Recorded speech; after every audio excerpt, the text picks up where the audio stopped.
मिलेगा, सबको अस्सलाम मिलेगा। वालेकुम, क्या हाल है। आई होप कि आप सब लोग बिल्कुल ठीक ठाक होंगे, खैरियत से होंगे। तो आज मैं आपके साथ शेयर कर रही हूँ अपनी अर्ली मॉर्निंग रूटीन।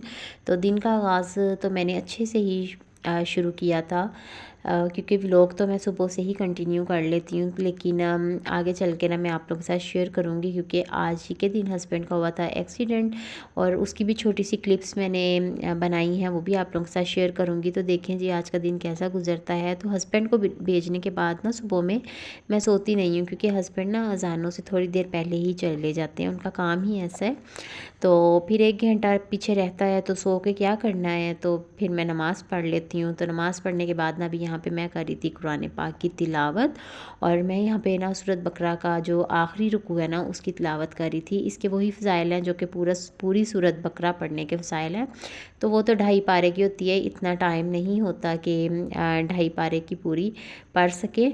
तो इसलिए फिर मैं आखिरी रुकू पढ़ लेती हूँ। और सूरत बकरा के बारे में तो वैसे भी कहते हैं ना कि सूरत बकरा की तिलावत जिस घर में होती है उस घर में शयातीन दाखिल नहीं होते। सूरत बकरा के साथ साथ मैं पढ़ती हूँ जी सूरह यासीन तो लाजमन पढ़नी चाहिए फ़जर की नमाज के बाद, और चारों कुल पढ़ के आयतल कुर्सी पढ़ के तो अपनी बच्चों की, अपने घर की, हस्बैंड की, सबकी, इनके जान माल की हिफाजत के लिए दुआ करनी चाहिए।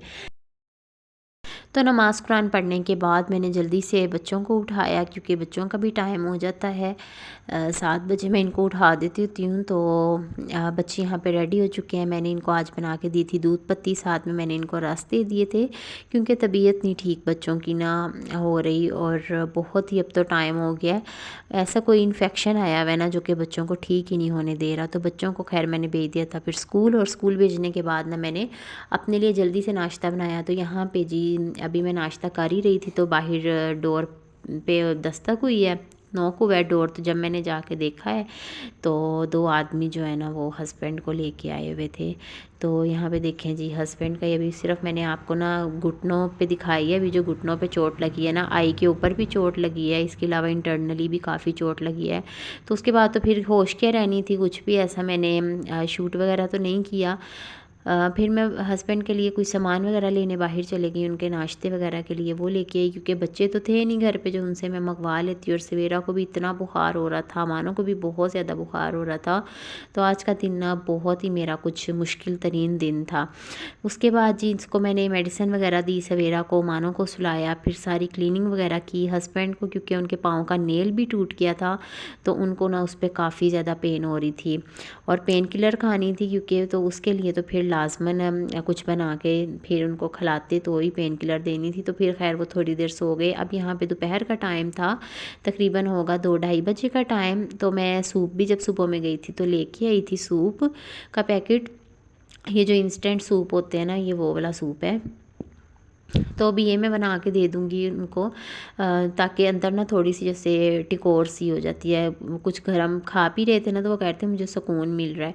तो इसलिए फिर एक मैंने अंडा ले लिया, वो मैंने फेंट लिया यहाँ पे, और ये अब डाल दूँगी सूप के अंदर, और इंस्टेंट सूप ना ये रेडी हो जाएगा। तो बस ये गुजारे लायक ही होता है, लेकिन जो हम घर में खुद बनाते हैं ना चीज़ों से, वो ज़्यादा टेस्टी बनता है।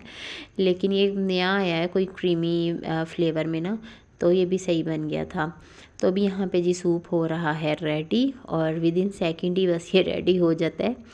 अच्छा जी, तो और मैंने आप लोगों के साथ ये शेयर करनी थी कि आज का जो दिन है ना वो बहुत ज़्यादा मेरा बिज़ी गुज़रा, और मैं बस सोच ही रही थी कि कुछ पता नहीं होता, एक पल में ज़िंदगी कैसी होती है, दूसरे पल में कैसी हो जाती है। तो बहुत स्मूथ वे में सब कुछ चल रहा था, लेकिन खैर कोई बात नहीं, हर मुश्किल के बाद आसानी है। यहाँ पे पाँव के अंगूठे पे भी पट्टी हुई हुई थी, क्योंकि जो अंगूठे का नेल था ना वो उन्होंने उतार दिया है। तो इतने बुरे तरीके से ना अंगूठे का नेल, यानी कि एक तो बिल्कुल उखड़ जाता है ना, लेकिन वो बिल्कुल ऐसे तिरछा वो ना कटा था। तो फिर उन्होंने ना उतना उतना काट के ऊपर पट्टी कर दी थी। तो बस मेरा दिल इतना परेशान था, मैंने सोचा कि मैं ना आज मासूम बच्चों का खाना रखती हूँ, और वैसे ये न्याज इस तरह से होती है कि बच्चों को घर में बिठा के ना फिर खिलाते हैं। लेकिन क्योंकि बच्चे भी बीमार थे और मैं ख़ुद भी बहुत ज़्यादा लेट हो गई थी काम वगैरह से, और शाम से पहले पहले ना मुझे न्याज बनानी थी, तो फिर मैंने ना बच्चों को पैक करके ना इनको तो बांट दिया था मैंने। चावलों को ना पैक कर लिया था। तो अब यहाँ पे मैं आज बनाऊँगी ज़र्दा, क्योंकि बच्चे मीठा ही ज़्यादा शौक़ से खाते हैं। तो यहाँ पे मैं घी डालने लगी हूँ तो घी भी गिर गया, यानी कि अजीब किस्म की ना आज कुछ परेशानी सी हो रही थी। चावलों को ना मैंने सुबह में ही भिगो के रख दिया था। मैंने पानी में ना डाल के इलायची और लौंग डाल के मैंने उसको पानी को बॉईल कर लिया, उसमें ज़र्दा रंग डाला। उसके बाद जो चावल भिगो के रखे हुए थे ना वो उसमें डाल लिए और मैंने इनको बॉईल कर लिया। एक कन्नी बस रहने दिया इनको, क्योंकि अभी दम लगाएंगे तो उसमें भी वो हो जाएंगे, लेकिन तकरीबन आप समझ लें टोटली चावल जो थे ना वो बॉयल ही थे। अब जी जब चावल बॉयल हो गए उसका पानी मैंने ड्रेन कर लिया। दूसरी साइड पे ना मैंने उसी देगची में ना घी डाला और उसके अंदर मैंने डालनी इलायचियों को कड़कड़ाया। उसके बाद उसमें डाल दिया मैंने पानी। पानी डालने के बाद ना मैंने उसके अंदर डाल दी चीनी मैंने ना ली थी 3 पाव चीनी ली होगी। और उसके बाद जी इसको मैंने अच्छे से ना अब कर लेना है मिक्स। अच्छा, 1-2 तार वाला ना शीरा नहीं बनाना, सिर्फ एक शुगर सिरप से रेडी करना है। और साथ ही उसमें मैंने ड्राई फ्रूट्स भी डाल दिए थे। आप जो भी ड्राई फ्रूट डालना चाहें आप डाल लें। मैंने किशमिश ली थी, खोपरा लिया था और बादाम लिए थे। तो मेरे पास 4 मगज़ भी पड़े हुए थे, मैंने ये भी डाल दिए। तो जी जैसे ही शुगर सिरप थोड़ा ड्राई हुआ है इसका शीरा, तो उसके बाद ना मैंने इसको रख दिया अब दम पे। ऊपर से मैंने कुछ ड्राई फ्रूट डाल दिए थे और अब मैं इसको दम लगा दूँगी। तो यहाँ पे ना अभी बस मैं लगा रही हूँ दम चावलों को। उसके बाद जी मैं न्याज़ बाँट दूँगी बच्चों में ना। तो कुछ देर के बाद देखें जी चावल यहाँ पे रेडी हो गए हैं। बहुत ही ज़बरदस्त बने थे और बहुत खिले खिले चावल ना बने थे। और हस्बैंड ना मुझे कह रहे थे कि एक साइड से ना बिल्कुल उनके जैसे सुन्न नहीं हो जाता, इस तरह से हुआ था। कह रहे यहाँ पे मुझे कुछ भी फील नहीं हो रहा। तो मैं उनको बोल रही थी कि आज आपको चोट लगी है ना, तो मे भी हो सकता है कि कल तक ठीक हो जाए, कल तक देख लें, अगर नहीं ठीक होगा फिर चेक करवा लेंगे।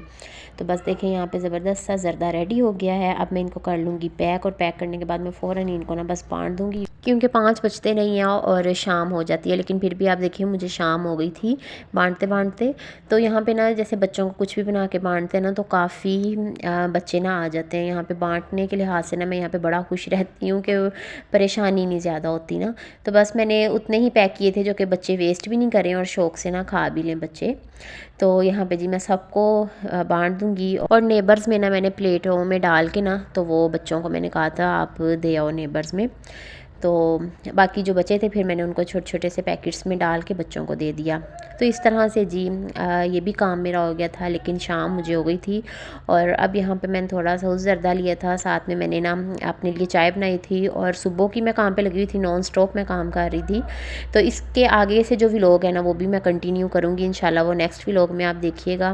लेकिन तो बस जी आज का व्लॉग मैं यहीं पे एंड करूँगी और बस चाहते एक बात ज़रूर बोलूँगी कि इंसान को ज़िंदगी में ना आने वाले हर टाइम के लिए तैयार रहना चाहिए। अगर पहले मेरी आदत होती थी, मैं बहुत ज़्यादा पैनिक हो जाती थी, मैं घबरा जाती थी, यानी कि सिचुएशन को ना हैंडल नहीं करना आता था। लेकिन अब अल्हम्दुलिल्लाह इस चीज़ पे ना मैंने कंट्रोल किया और अब मैं हर एक चीज़ को ना खुद मैनेज कर लेती हूँ, बहुत अच्छे से कर लेती हूँ। तो आप सबसे एक रिक्वेस्ट है कि अगर आप लोग चैनल पे न्यू हैं तो सब्सक्राइब कर दीजिएगा। इंशाल्लाह मिलूँगी नेक्स्ट वीडियो में। अपना बहुत ख्याल रखिएगा, दुआओं में याद रखिएगा। अल्लाह हाफिज़।